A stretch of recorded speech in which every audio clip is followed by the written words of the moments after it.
नमस्कार दोस्तों, आप देख रहे हैं एक कदम मुसहर समुदाय की ओर। मैं ब्रिजमोहन कुमार। देखिए, अभी पदयात्री लोग बारिश और तूफान में रुके हुए हैं एक मंदिर के पास, और आप सभी को आमंत्रित है इस पदयात्रा में। आप लोग 1 अप्रैल को दिल्ली जंतर मंतर पर पहुँचे। देखिए, अपना हौसला और जुनून के साथ जा रहे हैं। देखिए, तूफान में भी ये लोग चल रहे हैं, हार नहीं मान रहे हैं। तो आपसे निवेदन है कि आप लोग दिल्ली में 1 अप्रैल को पहुँचे।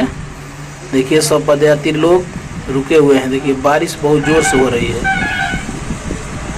सब तिरपाल उरपाल ओढ़ के अपना बचाव कर रहे हैं। देखिए, इधर दादाजी हैं और लोग हैं। देखिए, इधर में जोर से तूफान भी चल रहा है। इन लोगों को हिम्मत को सलाम करिए और जज्बा को बढ़ाइए और दिल्ली पहुंचिए 1 अप्रैल को। ठीक है दोस्तों, धन्यवाद।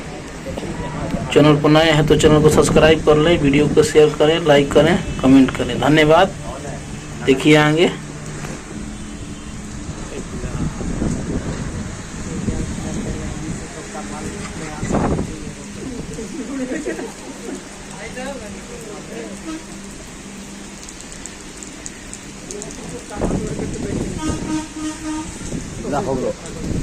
सर्टिफिकेट कवर भेजा था हम।